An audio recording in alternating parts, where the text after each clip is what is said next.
Hello and welcome to episode 126 of the Thinking LSAT podcast in Los Angeles. I am Nathan Fox, and with me in Washington, D.C. is Ben Olson. Are you in D.C., Ben, or are you at home? No, today I'm in D.C. Mm-hmm. Okay, you are in D.C. What's going on in D.C. these days? What is going on? You know, I've totally detached myself from the news. It's Good. like pointless in my mind. Agreed. Totally agreed. I'm into just like making real human connections with actual people in your physical space and not really worrying so much about what's going on the television. Yeah, no, I agree. That's the way to go. I just don't know that there's anything we can do about the national/international situation. Yeah. We can mock our president all we want, I suppose, but I don't know that really does any good. No, it doesn't seem to have much of an impact on my life except make me feel surreal, like what's going on. So I've just completely disconnected from news, and now, just focus on the LSAT stuff and family stuff. That's it.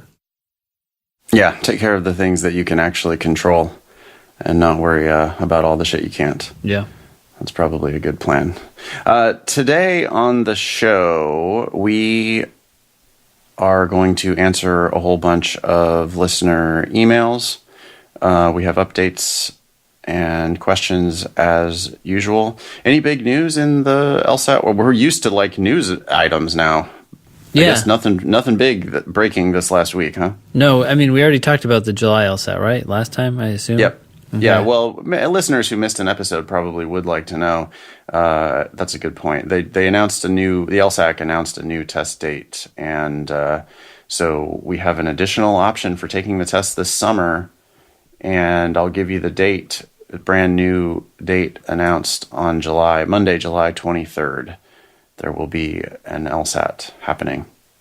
I wonder if that affects next year too, because next year they're going to do March and June and stuff, right? Next year it's going to be 6 tests. Yeah, I wonder if are they planning on 7?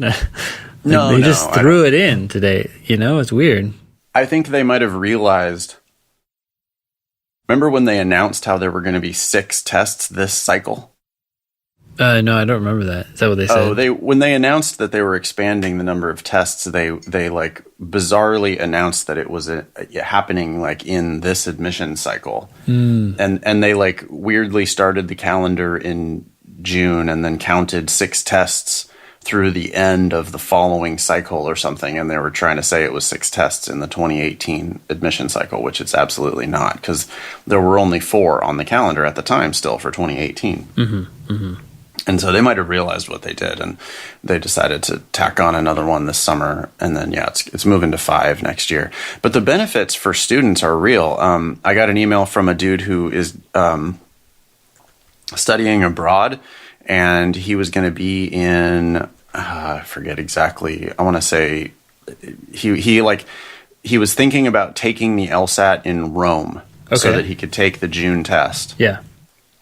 And when the July test got announced, he immediately sent me an email and he's like, hey, I had been thinking about going out of my way to take this test while I'm studying abroad this summer.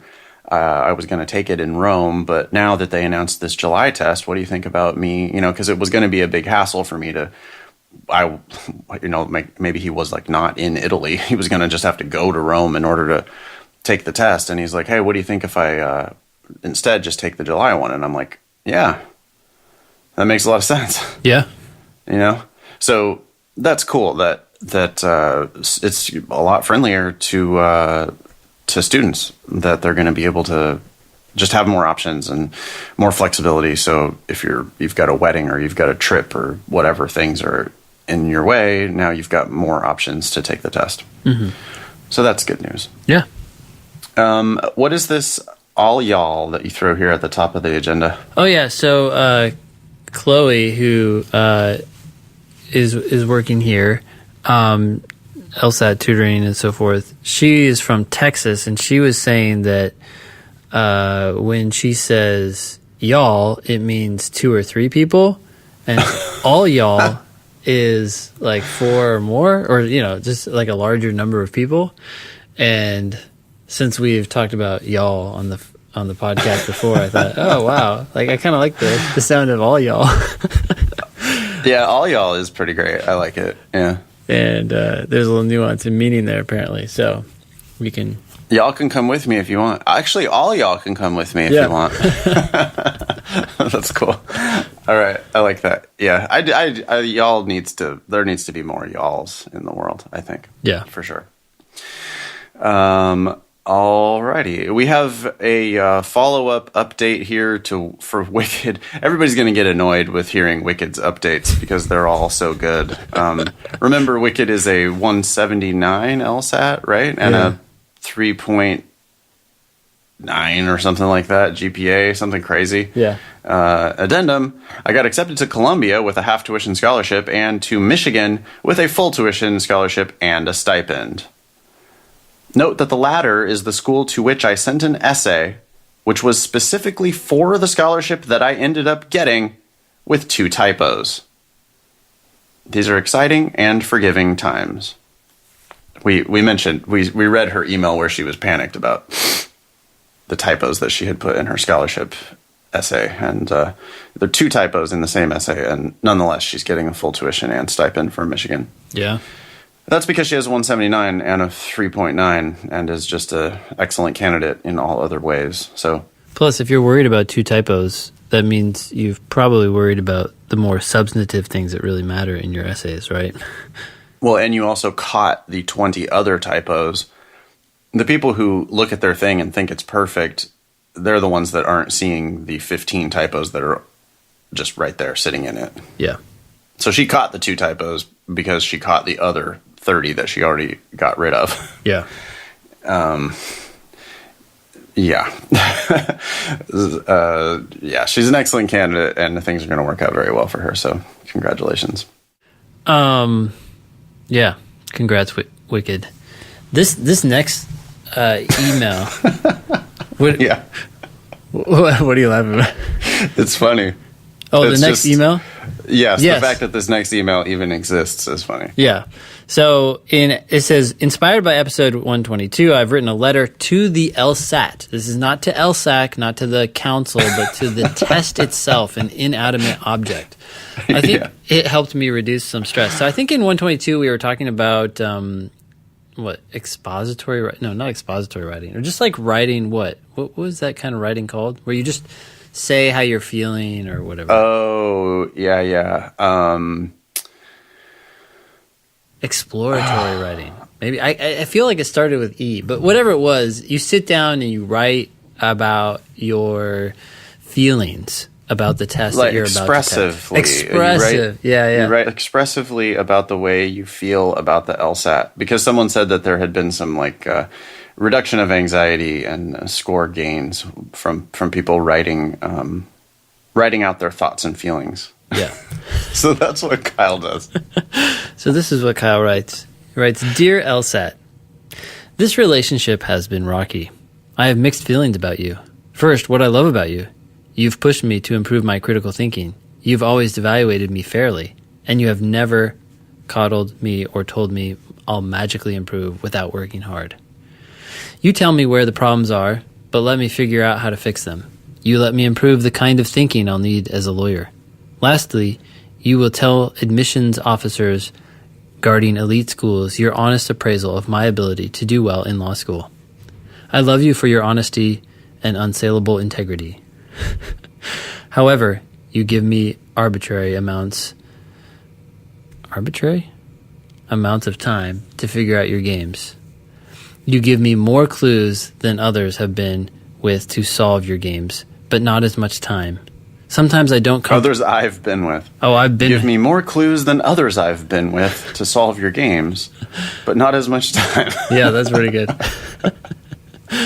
Sometimes I don't comprehend your dense and technical monologues, but you have high expectations that I will understand your main points and recall important details. Maybe the faults I raised say more about me than you. I want this to work, and I will show you my dedication to solving you and understanding you. Thank you, LSAT. You make me want to be a better man. love Kyle.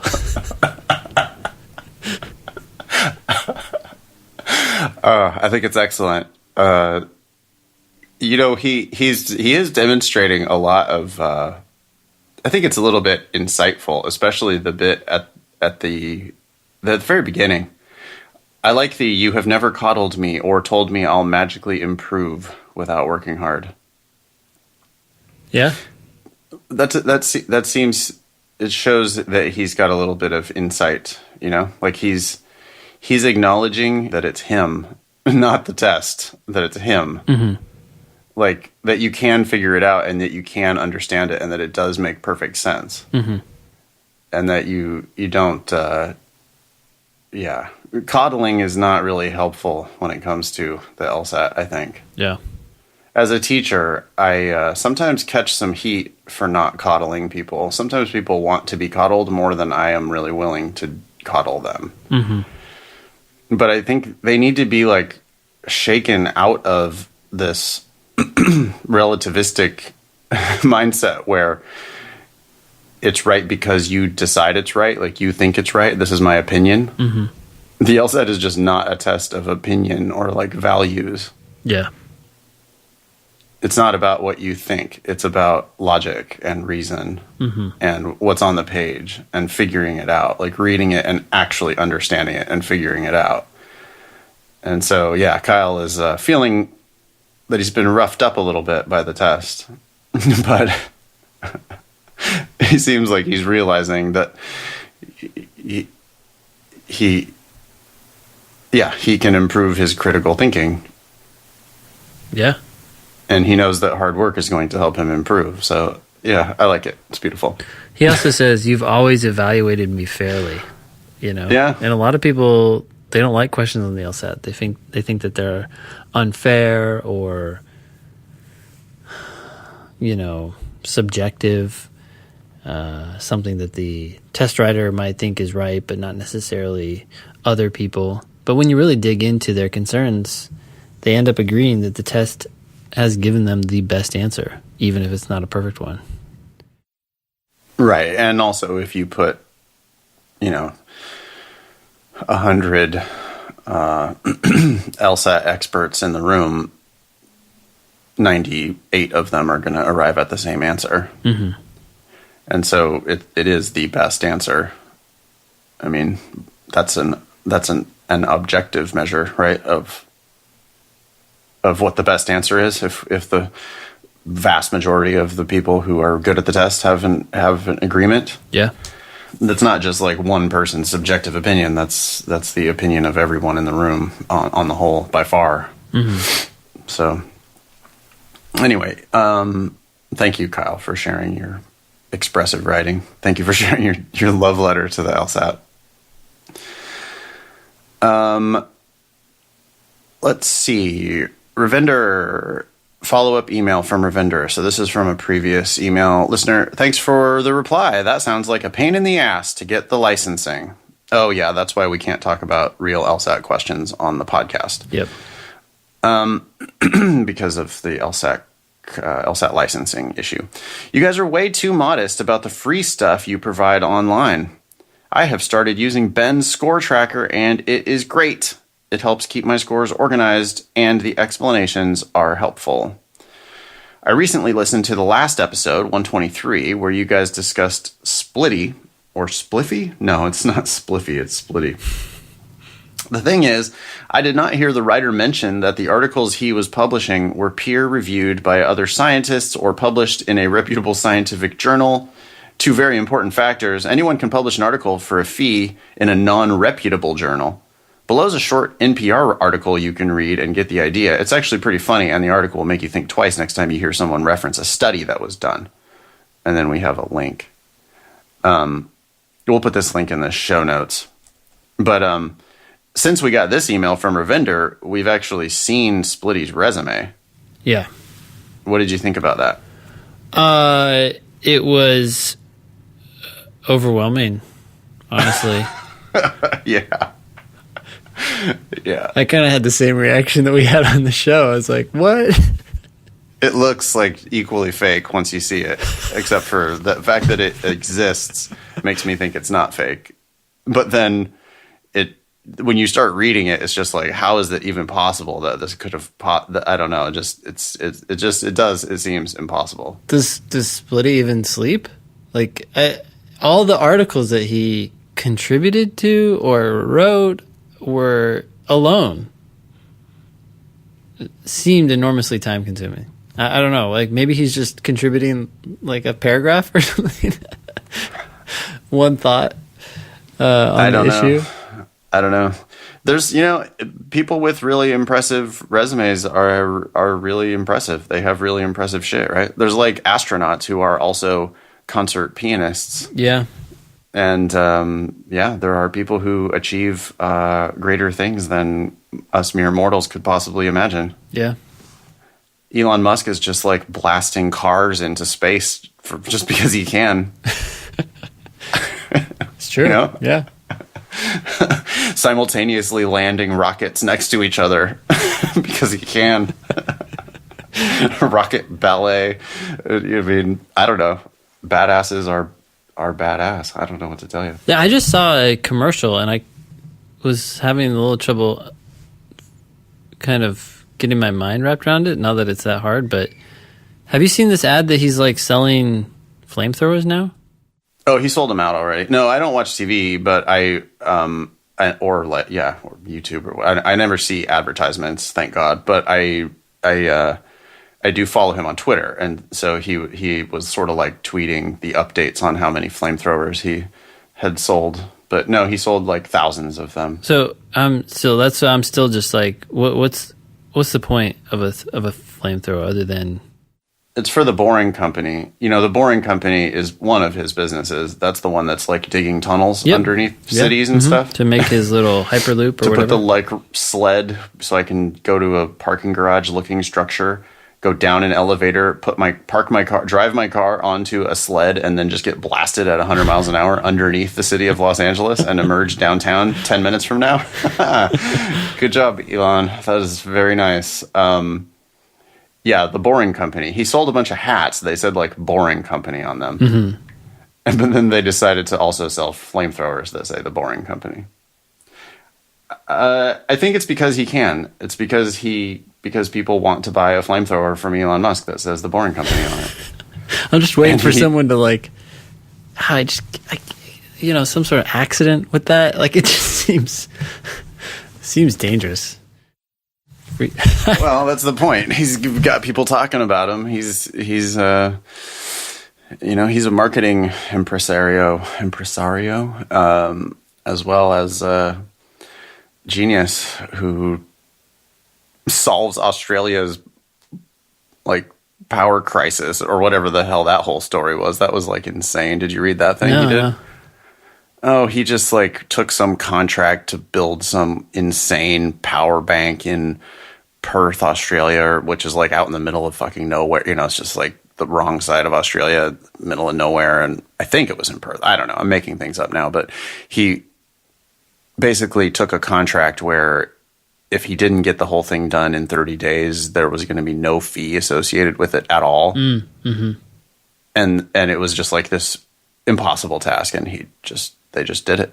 They just killed it.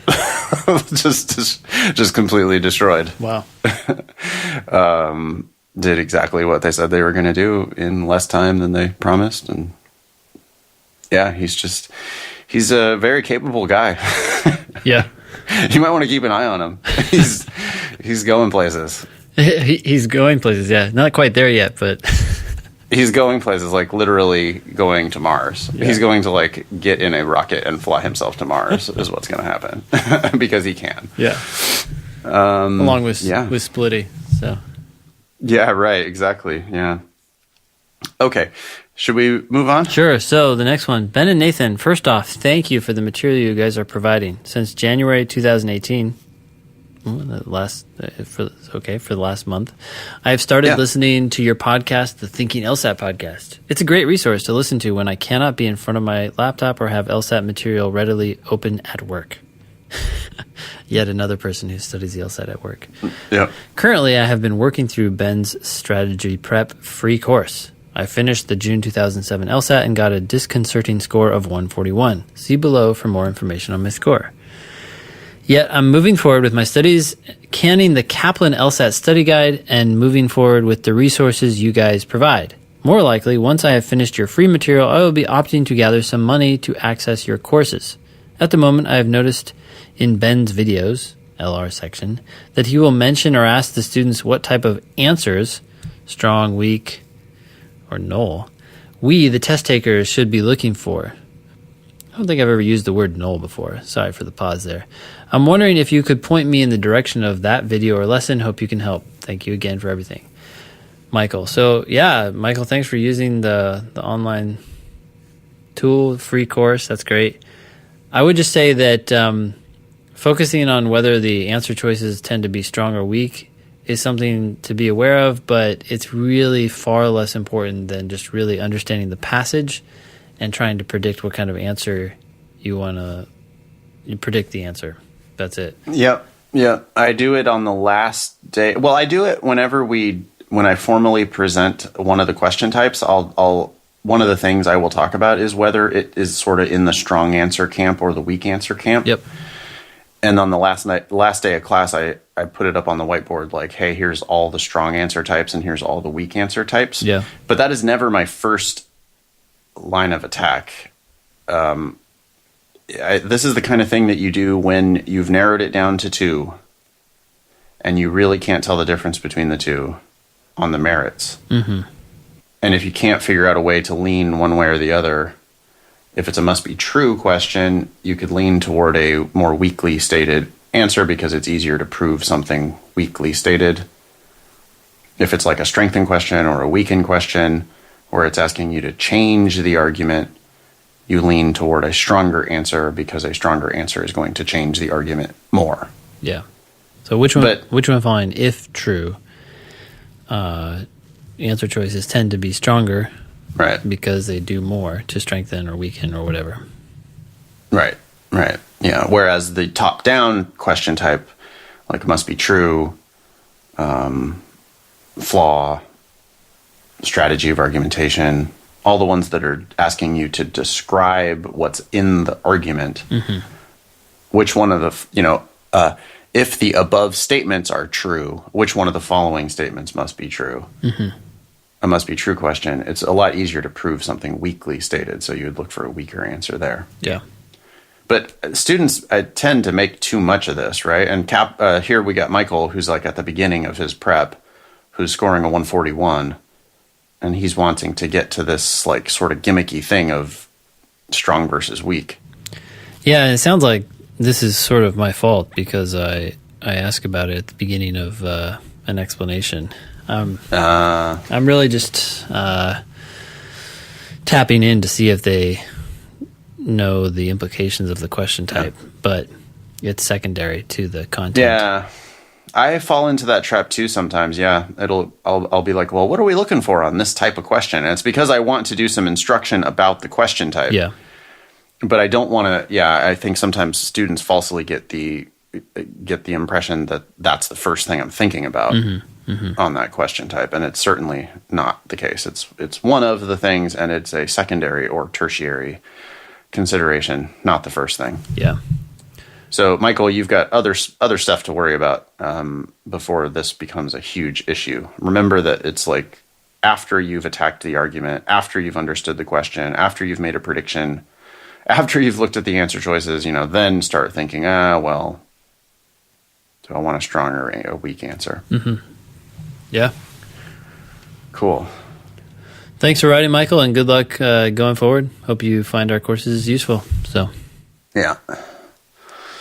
All right. Hi, Ben and Nathan. The background. I took the December LSAT and scored 165, up from 161 on the September test. Sweet.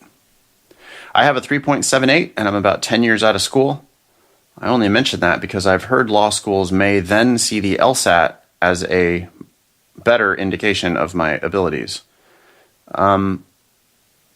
Yeah, I think the longer you're out of school, the more they're going to care about the LSAT and the less they're going to care about your GPA. But they're still going to see that high GPA and know that you did well in school before and are probably going to do well again. I mean, the assumption is that you've only gotten better, probably. Yeah, these are equally great credentials. 3.78 is a fine GPA, and 165 is a fine LSAT score, and you are a fine candidate. I was planning to apply for this fall, but I recently decided to hold off and apply at the beginning of the next cycle for 2019. Smart. Yeah. That's going to work out very well for you. I was originally a Kaplan student. I started listening to your podcast after the September test. I watched Nathan's free class, but not Ben's. I know, I should have done both. I was really struggling with Kaplan's reading comp strategy, and I was able to use yours pretty effectively on the December test, up from -9 on September to -2 in December. That's nice. That's an entire passage worth of questions. I kept the strategies for LR and LG that I had learned from Kaplan, however, and I saw a dip in LG from -3 to -8. Question. I wasn't planning to, and I would really like to be done with this test, but should I retake in June? I'm wondering if something as simple as not reading the question stem first in LR and buying your book/watching your videos on LG would really improve my score that much, or if I should just stick with the pretty decent score I have. The other complicating factor in this decision is that I've used pretty much all the recent practice tests, some of them more than once, and I'm not exactly sure how effective it will be to use those materials again. Also, I know the February test is not disclosed, so I won't have any additional materials to work with before June. Question 2, if I do retake and, worst case scenario, my score goes down, will law schools view that as poor judgment, or will they not care and just look at the 165? Let me know your thoughts. Thanks. And thanks for the podcast, Laura. What do you think, Ben? Yeah, I think they're going to care most about your highest score. So taking it again is almost always yes, take it again, especially since you're planning to apply the next cycle and June is early in that cycle, super early. There's really no downside to taking it in June, and there's a huge upside. If your score improves, even just 2 points, that could be significant. Yeah, I mean, are you worried about the fact that she has exhausted all of her tests? No, not at all. Tests that she's taken before, even the most recent ones. Like, let's say, for example, she took test 81. It's a very, very recent test. And let's say she got a 165 on it, right? Well, that means she did well, but she also missed a ton of questions. And if she sat today, right now, and took it again, my guess is that she would not get a 180. She might get a 172, 174. Who knows? That would be awesome. It would reflect that she had learned something from that test after she reviewed it. But she's still missing questions that she's seen before and supposedly reviewed. So what's going on? Yep. Why are you missing those? What can you learn from that? It's not about being a score indicator, because sure, you've seen that test before, so that's not like the real thing. When you take the test officially, you will never have seen it before, so your score is going to be skewed upward. But we don't take tests to get scores. We take tests to learn things. And so you take that test, you take that time section, you learn from it, and you learn from your mistakes. Yeah, absolutely. People, I think, way overestimate the importance of diagnostics and like, well, I've already done all these tests, so now I can't ever use them again. Yeah. I don't care so much about what the score is. I care about, hey, why did you miss this one? And if you missed it, you can get better. And games, I mean, listen, she got a 165 with -8 on games. Lots of room for improvement there. That's a great candidate for improvement. I mean, most people who score 170 are going to do that by scoring perfectly on games. Yeah. So, and 165 is a great score, but 170 is a lot better. Yeah. And so there's nothing but upside here for Laura. You've got the June test possible. You've also got the July test now possible. Mm-hmm. You've also got the September test possible. And you can still apply before Halloween for the 2019 cycle. Yeah. I'm not saying take it 3 more times. I'm just saying one or more of those dates ought to work out for you pretty well. Mm-hmm. And you could perfect logic games between now and then. And there's that's not like guaranteed that that'll happen. Yeah. But people aren't going to get worse. I mean, she's actually scored -3 before, and she got -8 on this actual test. Mm-hmm. So, yeah, I don't know. It just looks like a clear candidate for improvement. At this point, she's going to go to a great law school, but with a 170, she could go to like an elite law school or get a full ride and a stipend somewhere. Yeah. And so I don't see why you wouldn't. Other than like time and effort, tiny bit of money, relative to the full ride and stipend you might end up getting, it just seems like a pretty good bet, mm-hmm. right?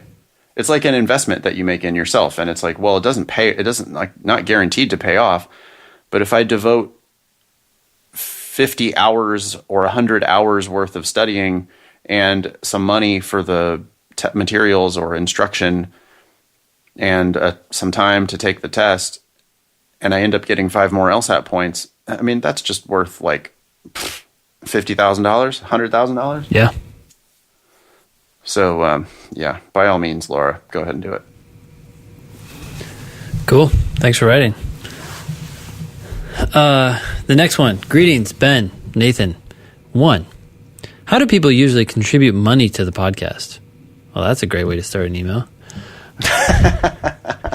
Even better would be, here's money. Here's money. But that's still pretty good. Yeah. I just found it about 2 weeks ago when I got bored of studying and still wanted to feel like I was doing something LSAT related. I find it enjoyable and informative. Well, thanks to Matt. Matt just set up, what is it, Patreon? Is that how you say that?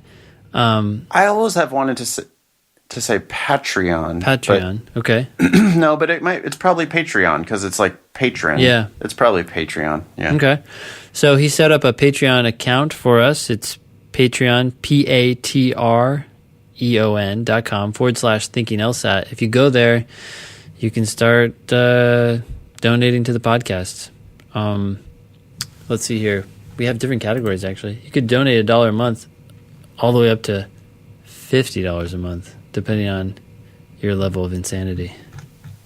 Depending on how much value you think you're getting out of the show and how much you want to help us. We have a few $100s a month worth of expenses to defray. So yeah. You're not going to be making us rich by sponsoring us on Patreon. Patreon?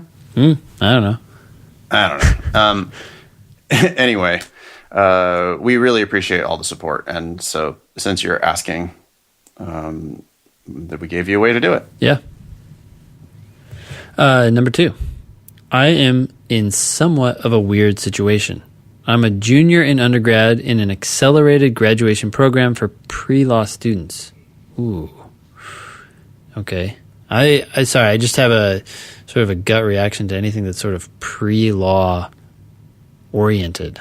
I'd rather someone just get a major in like chemistry or physics or philosophy or psychology, not pre-law. Well, especially starts making me queasy when I hear this next part. Basically, I have the option to go to my university's law school in fall of 2018 if I score above a 153 on my LSAT. Yeah, so they're hoping to continue to get money from you. They got money from you for undergrad, and now they're saying, please continue to send us money. We have this great system in place where all you have to get is a 153, which suggests your school is not necessarily churning out a lot of people who can end up really practicing law. I'd be afraid to see what their bar passage rates are. Yeah, it seems like it's an okay law school, most likely. And they're like, hey, if you just get this mediocre LSAT score, don't worry about it. You don't have to prep for it too much. If we go on a little bit further with the email. I scored just a few points above that on a Kaplan-sponsored practice LSAT they offered at my school. Thankfully, they did not rope me into buying a book or a class from them. However, since I got above the 153 without any preparation, I have not been studying super hard and just focusing on my normal coursework. You're giving up so many opportunities. That's exactly the trap, right? It's just like, oh, well, we'll just make this easy so you could be lazy. oh, focus on your classes. Yeah. Which, I mean, not that you shouldn't focus on your classes, but it's just like, hey, don't worry. You can just cruise right into our mediocre law school. Yeah. We'll make it easy for you. You don't have to do anything. You don't have to prep. Oh, you don't have to buy those applications for all those other schools. That's going to be, whew. Or if you don't do this special program, then you'd have to apply. And, we evaluate our applications very seriously. Brr, brr, brr. Yeah. We may or may not be admitted if you do the normal application process. But with this special program, since you're an undergraduate here, if you do the accelerated program, we could admit you. It's like special treatment. And really what they're doing is they're trying to get you to not prepare for the LSAT, not apply other schools, not have other offers. And then, yeah, of course they're going to admit you and charge you full price, most likely. Yeah, this is like walking by a USPS store, right? The United States Postal Service office. And I love an analogy. I can't wait. This is amazing. And, normally when you think about the USPS, you're thinking, oh, geez, if I go in there to mail anything, I'm going to be standing in line for like 30 minutes. And then I'm going to get to the front of the line and they're going to tell me, oh, you need to go back and fill out this form over here. And you fill it out and you can't save your spot in line. So now you have to go in the line again, right? And everybody's cranky and no one knows what they're doing. But in any case, so you're thinking to yourself, oh, I hate going in that place, but I have to send this letter. So then they put this sign out front that says, this is a special USPS store. You don't have to wait in line. You can just come right in. And you're like, oh, wow, I could just go right in there. But you're forgetting that you're still going to have to pay for whatever you're sending. And it's still going to be shipped by USPS, which means it may not get there, right? So you haven't really, you've been tricked into going into this place to solve your problem, and it's a place that can't really solve your problem. That's awesome. Shitting on the United States Postal Service. Because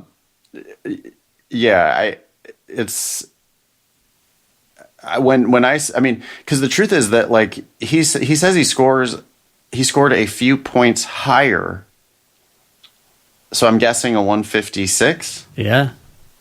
Cold diagnostic. A 156 cold diagnostic is somebody who you should be able to get a 166 if you prep. Yeah. And a 166 would launch this kid into an entirely different world of schools. Yeah. So Alec continues. When I study, I mostly focus on practicing games since I did so poorly on the analytical reasoning section. Oh, that's even one more reason to keep preparing, right? Yeah, he's already a great candidate for improving, and now because games is his weakest section, he's an even better candidate to improve. I'm taking the February LSAT on the 10th. Not very stressed about it since I'm so young, but figured I might as well take it so that if I score well, then I solidify having this strange option for next fall. Have you ever seen this situation before? Any advice? Yeah. Don't go to your law school. Period. Yeah, I think you can go to a much better school. Yep. I mean, we don't know what school he's talking about. I don't know. I mean, for sure, don't pay for your school. You're a full ride at your school, or you're not going there at all. Yeah. Another thing to think about here is that you're going to have to work your butt off as an attorney for your entire career. And what you're basically doing is you're trading a few months of leisure for a lifetime of subpar experiences, since you're not necessarily going to the best school you can go to for the best price. And so you need to take some of the work that you're going to do in the future and bring it to yourself right now and bring your LSAT score up into the mid 160s, if not the 170s. And then go on and make a great career of this, or realize that law school is not for you and do something else. Yeah. Alec's taking the test 3 days from now, which is fine. By all means, take the LSAT, retake it in June, July, get the best score you possibly can, and then apply broadly at the beginning of the next cycle. Take a year off. You're only 20 years old. Is that what it says? Junior, I don't know. Or just a junior. So we assume 20, 21 years old. Oh my God. Take a year off. Apply broadly. Give yourself lots of options. If you end up going back to this school a year later, fine. But do it knowing what your value is in the marketplace. Like you need to declare yourself a free agent, dude. You don't need to be just like locked into one school and only have one option. You need to give yourself all kinds of options. You're a really good candidate.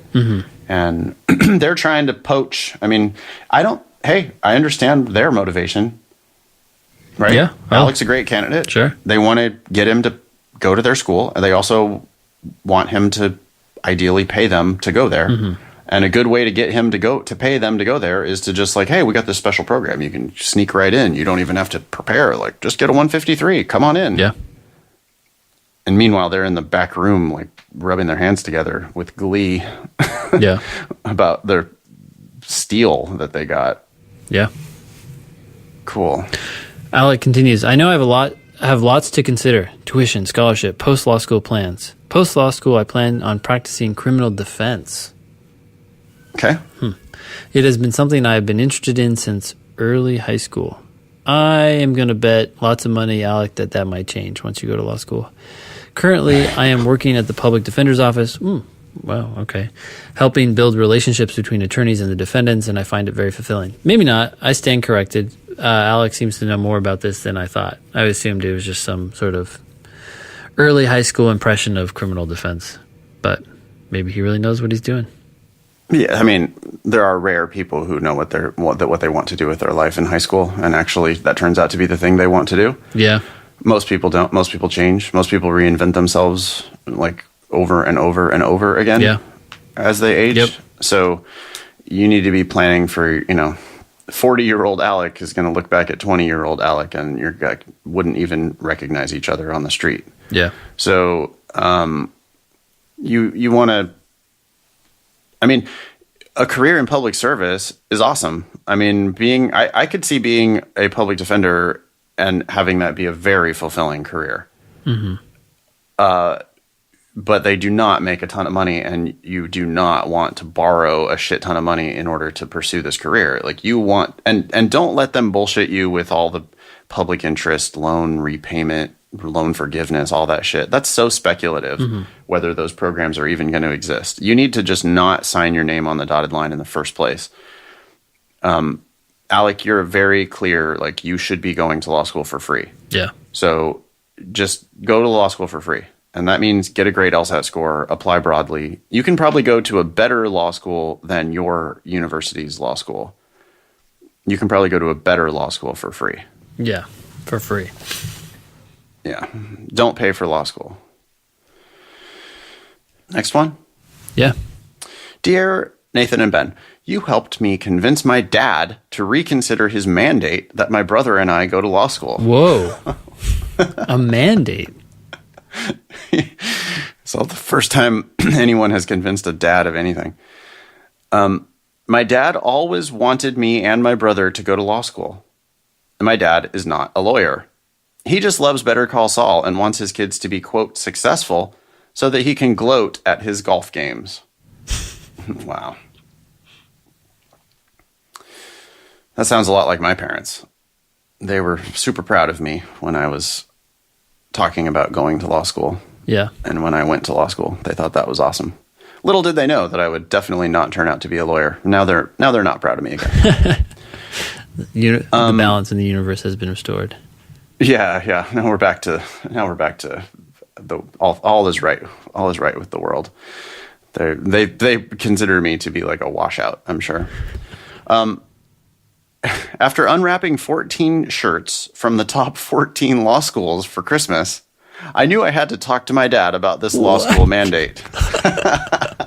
WTF.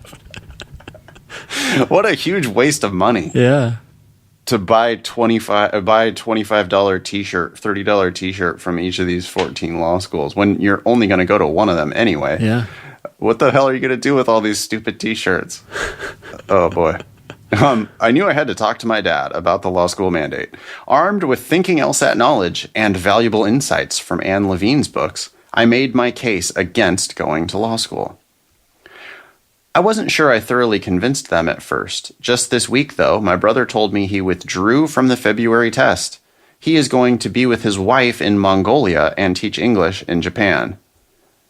My dad, too, emailed me saying he wants me, for once, to make my own decision. Even though I convinced my brother otherwise, I'm still signed up for the February test. I'll apply this September. Your podcast and my research have made me cognizant of what I'm getting into, and I know I want to attend. Thanks again. I won my first case that just so happened to be against my dad. Best, Annalisa. Cool. That's good news. I mean, if you've to realize that you have a choice and then to still make that choice, that's great. Yeah. Yeah, that is great. And if your brother realized he has a choice and decided not to do it, even better. Mm-hmm. P.S. Do you think it would be useful to make a Thinking LSAT social media group? What does that mean? I don't know. Facebook group, some sort of a group, Google group. Yes, Annalisa, do it. Well, wait, I think this would be helpful if she's talking about like a Facebook group, but I think Matt just made one. Oh, okay. So maybe look for that and see if you can join that. We'd love to have you. Yeah, we love this suggestion. It's just that neither of us are really good at or interested in social media. So y'all are going to have to do it. All y'all are going to have to do it. We're not going to do it for you. So, I mean, it sounds like Matt's better at these kinds of things, but we can do a little bit to assist, and we would certainly love it if you guys did it, and we would probably participate to some extent, but we're not going to be really out there carrying the ball. Somebody, the listeners are going to have to do it. I think it's a great idea. I mean, study partners are worth their weight in gold. So, by all means, if you guys want to connect with each other, that would be excellent. Yeah. Yeah. Next one. Hi, Ben and Nathan. Thanks to both of you for producing such a wonderful podcast. Your insightful tips and calm, mellow voices have helped me immensely in my LSAT prep so far.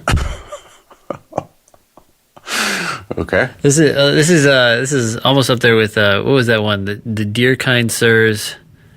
You remember? The one from India? Yeah. I listened to every episode. Calm, wait, what? Mellow voices. Wow. Yeah. Okay. I listened to every episode at double speed, and I love how both of you sound like maniac geniuses in double speed while giving your LSAT and general life wisdom. Oh, we have general life wisdom. That's good to hear. At least some people consider So on it. the one hand, we have calm, mellow voices. Yeah. But on the other hand, this listener is listening to us in double speed to make us sound like manic geniuses. Hey. Okay. I'll also add that now when I occasionally do slow the speed down to one speed or whatever, normal speed, each of you sounds like you're stoned in comparison to the double rate emoji. Smiley. I think there was supposed to be an emoji in there somewhere. I don't know. The power of relativity is real, folks. I finished listening to episode 124 about an hour ago, and I have a few suggestions for the end of your show. 1, it would be nice for you to reiterate the episode number at some point during your endnote. Okay, that's easy enough. I know I'm writing about my personal experience, but I imagine my podcast consumption habits mirror many of your other listeners. I often listen while driving. It would be helpful for you to repeat the number again to give the listener another reminder about which episode is about to wrap up so they know if their podcast app is fucking up the queue of episodes. Okay? This way, it'll be easier for the listener to keep their eyes on the road since they won't have to reference their phone's screen for this information. Yes, okay. We will definitely do that to save lives. Yeah. Okay, cool. So we'll add the episode number. 2, I object to Nathan's preferred goodbye. It was nice knowing ya. It was nice knowing you, all y'all. Saying We'll see you next time, or something similar would create a much more positive vibe and would give the listener a reminder to check the podcast the following week for the new episode. Just my 2 cents. Okay? Nathan. Oh, this is a note specifically for you. You always mention that you scored higher on actual exam day than you did on any of your practice tests. How many points did you exceed your high by on test day? I don't know, because I think I maybe only ever did like one full PT. Like I did one full PT, and then I sort of brushed up a little bit on LR, and I had a lot of work to do on games. Yeah. So I want to say that I scored like 168 or something like that on a PT, and then I never did any other PTs again until I scored 179 on the real. Cool.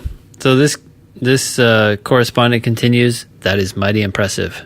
Ben, I'm also curious if your exam day score was within your practice range, or if you too exceeded your top practice test score. I'm confident that the Zen-like approach both of you have to the LSAT will help those of us writing the exam in February to stay cool, calm, and collected on the big day. I hope it does help you stay cool, calm, and collected on the big day. I got a 176, and I was scoring. That was where I was scoring range-wise. You know, it scores above that, it scores below that. So it was just a normal score for where I was at. Okay. Regarding Halo Top, he continues, I'm a huge fan. While there is a noticeable trade-off in taste, it is still pretty damn good. No, it's not. It's garbage. I have not tasted Halo Top at all, so I can't contribute to this conversation, but I can imagine that if it's sweetened by something fake, how do they make it taste good? What do they add to it? It doesn't have cream in it, dude. Oh, it's gosh, fucking no. not ice cream. That is not it's ice cream. Yes, ice cream. that is the definition of ice cream. So it is some sort of sugary water. Sure. It's fucking garbage, dude. It's no So Ben and disgusting. Jerry's. Or anything for that matter. Listen to this is a perfect anti Halo Top sales pitch. Listen to what he says here. This is disgusting. Go ahead. Okay, sure. It's no Ben and Jerry's, but for 280 to 320 calories for an entire pint, I'll take it. I love getting a large quantity of volume per calorie in the food I eat, so I enjoy knowing that I can devour 4 to 5 pints for the same caloric load that I'd get from downing a pint of traditional ice cream. Dude, I am so not into like calorie reduced foods, period. No, me either. It's disgusting. And look, this is the point, right? If you're still gonna end up eating the same amount of calories, I don't know. I don't see the point. Yeah, you know what else has a lot of volume per calorie? What? Sand. Just eat sand. You can eat as much as you want. You can eat like the whole fucking desert, and it's not going to have as much as a caloric load as a pint of ice cream. Dude, we're going to need a disclaimer on this show. This is like none of our advice. Don't eat sand. No, like just, we're not health professionals, etc. You know how they say that? They're like, don't take this advice without talking to your physician.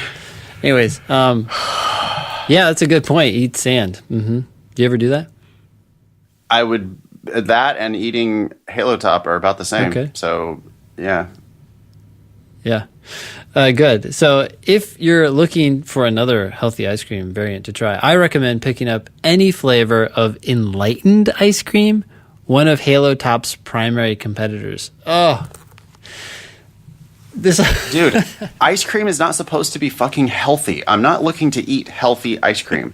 I'm having a special thing. It's like an ice cream. I'm having an ice cream, and that's it. I don't eat ice cream all the fucking time. It's not all I eat all day, and I'm not eating an entire pint of Ben & Jerry's. I'm having an ice cream cone because it's a delicious, beautiful thing to do. I'm not trying to like maximize my volume per calorie by eating something I don't want to eat. I agree. I think that people can get a lot out of a small serving of ice cream because it makes it all the more it's so satisfying. Intense. Or if someone gives you a whole tub of ice cream and says, yeah, sure, you can have the whole thing, all of a sudden it's less appealing. If you can only have 5 bites, then those 5 bites are really good, and now you want more next time. I don't know. I like the cone. I'm really into the ice cream cone. It's such a delightful thing. It's in your hand. You have to eat it right now. It's dripping already. It's going to drip on your hand. You have to fucking eat it. And it's just so delicious, and it's so indulgent, and it's just like, here, eat your ice cream cone. It takes 5 minutes, and then it's done. Yeah. It's not sitting there trying to eat 4 or 5 points of Halo Top. Yeah. What? Oh, boy. All right. Hey, to each his own. I'm not saying don't like things I don't like. I mean, that's fine. It's more power to you, but I'm not endorsing that shit. Yeah, no, like whatever you want, just not Halo Top.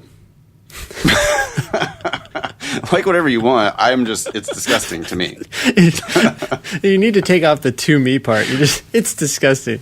All right. It is disgusting. It's disgusting to the guy with the microphone in front of him. So that's why I get to shit on it. Okay. Anyway, go ahead. So this correspondent continues, and I'm sure he's enjoying this. I researched Halo Top when I first found out about them. Guess what? The two co-founders are both former lawyers. Why are you researching?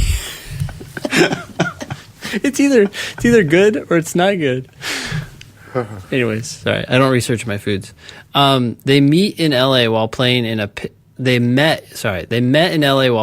a pickup basketball league for attorneys. The company's headquarters are still in LA, by the way. Good to know. These guys would make for very interesting Thinking LSAT guests. I don't know them, but if anyone listening to this has a connection to either one, reach out and get them on the show. Okay.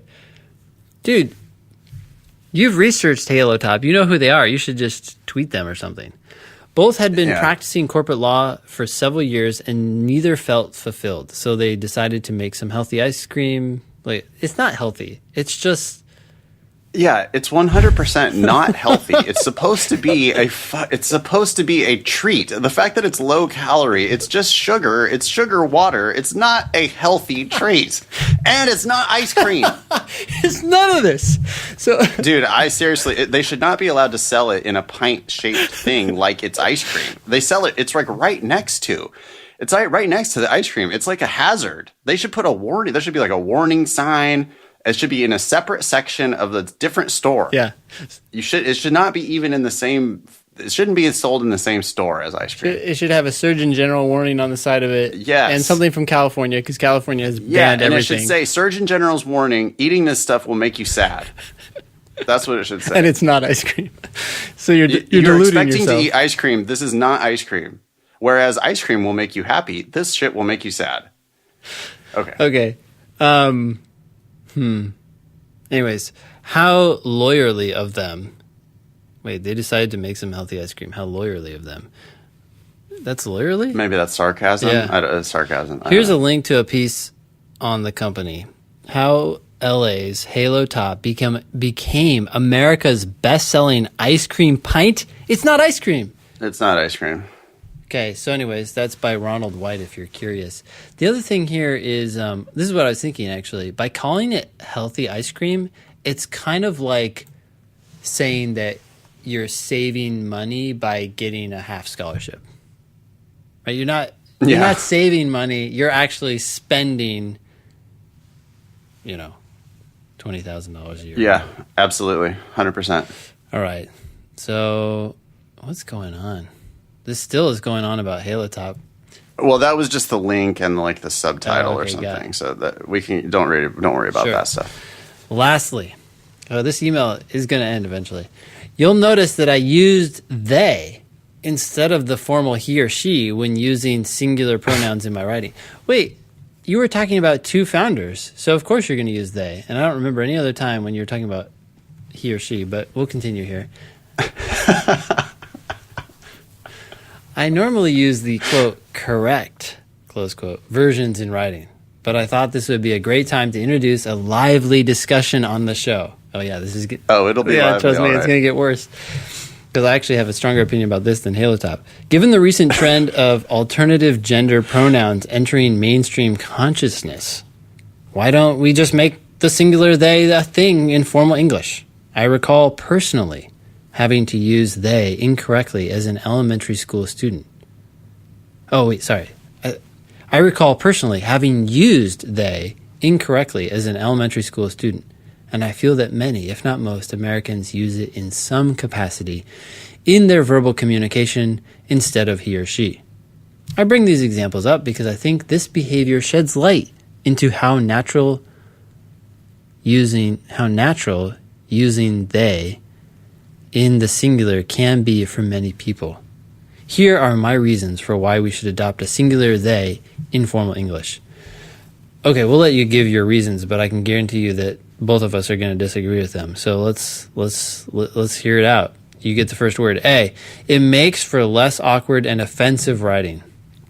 Instead of using he, his, which often pisses off feminists by suggesting implicit male bias.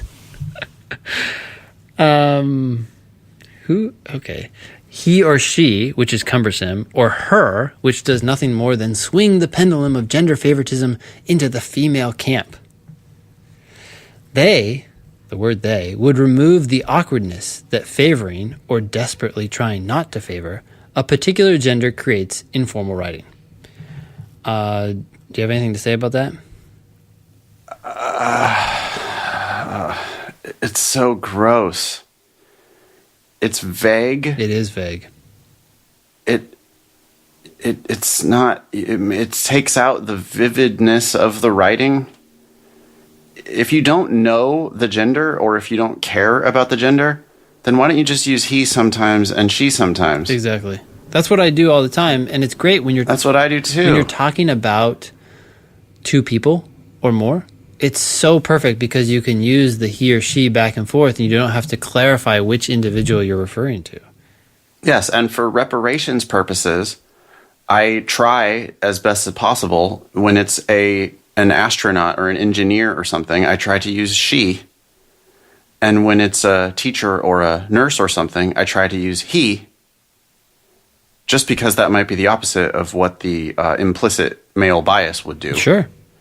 So I do try to flip it, but I try to go back and forth, and I try to I just go even-handed. But then now you have a person. He is a person. She is a person. They, what is that? Yeah, it could be more than one person, it's a collective. First of all. Yeah, I really hate this. So let's read the next reason, because the next reason is horrible. Reason B. It's short as fuck. One syllable. They. Yeah, they is one syllable, but so is he, and so is... That's 2 letters. She. That's 3 letters. And it's also one syllable. Yeah, I agree. I don't like he or she. If you're gonna say he or she every time, that's annoying too. Yeah. Just go back and forth between he and her. Stop. Yeah, the thing is, people need to stop fretting about whether you said he or she. We get it. There are he's in the world and there are she's in the world. And in a case where it doesn't matter which one you're talking about, just use one or the other. We understand that sometimes it's a he and sometimes it's a she. That's it. Who cares? Yeah. C is reason C. It's broad. The beauty of they is that it can encompass so much, and it provides the reader with the option of painting a picture of the singular subject or object in their own terms. I don't even know how to respond to that. Yeah, well, you replace broad with vague, and then you're correct. Yeah. And replace beauty with horror, or then confusion. That's also correct. Yeah. It can encompass so much because you have no idea what the fuck it's saying. Are you referring to 2 people, 3 people, all y'all, or he or she? Oh, man. So, this correspondent ends. Thanks again for the kick-ass podcast. Oh, you're welcome. Sincerely, singular they enthusiast. Yeah, it's just your bottom line here is you have 2, 3 separate words that have different meaning, and you're combining them into one word. You're losing clarity. That's it. Yeah. It's all about readability. Yeah.